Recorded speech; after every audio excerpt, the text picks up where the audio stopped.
So in the previous chapter, we exported out the finished ground surface and line work design. In this particular example, we're going to export out a separate design just for the utilities.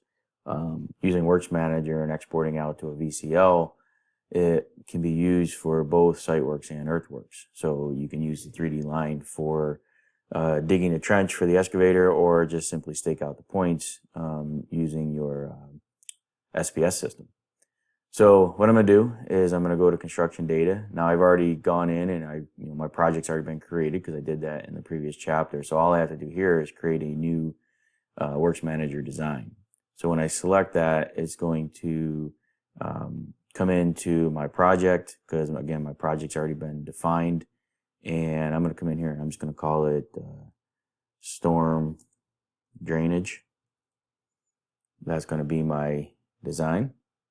And I'm going to click OK. Then all I have to do is come in here and pick my design. So my model in this case could be some 3D line work. So what I'm going to do here is I'm just going to select the objects. I'm going to pick this line, and we'll go ahead and pick this line here. We'll add both of those. I'll click OK. And then for my stakeout points, I'm going to add those. So I'm just going to come in here and just do a window selection around all of that. We'll add those 13 points. Click OK.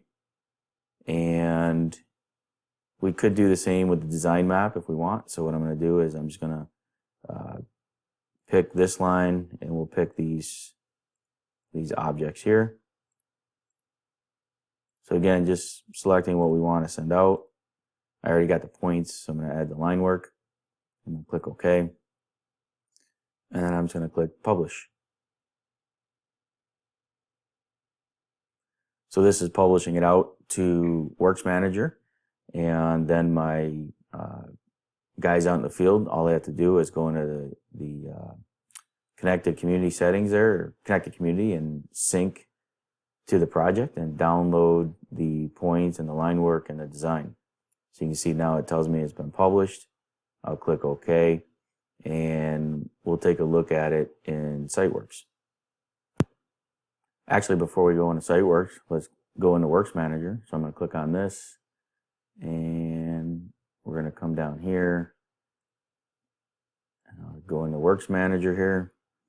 And if I go to my designs, you can see my storm drainage design is already up and been uploaded. So you can see that only took just a couple seconds. And now my guys can sync up Siteworks and load this design, or Earthworks and load the design. So I open up Siteworks. I'm going to go in to my data management, connected community, and I'm going to synchronize and download that design to my controller. So you can see here it's been synchronized, and now I can come up and change my project. We're going to create a new work order, and that work order is going to be stake storm, stake out my drop inlet or my combined inlet structures. And we'll click finish. And then we'll look here, and there's my storm drain design. I'm going to go ahead and accept that. I don't have to worry about my avoidance zone for right now. And then there's my storm sewer. So now I can come in here and I can stake out this line. I can stake out the points and do what I need to with Siteworks. And then I can synchronize again and bring the work order back into Business Center.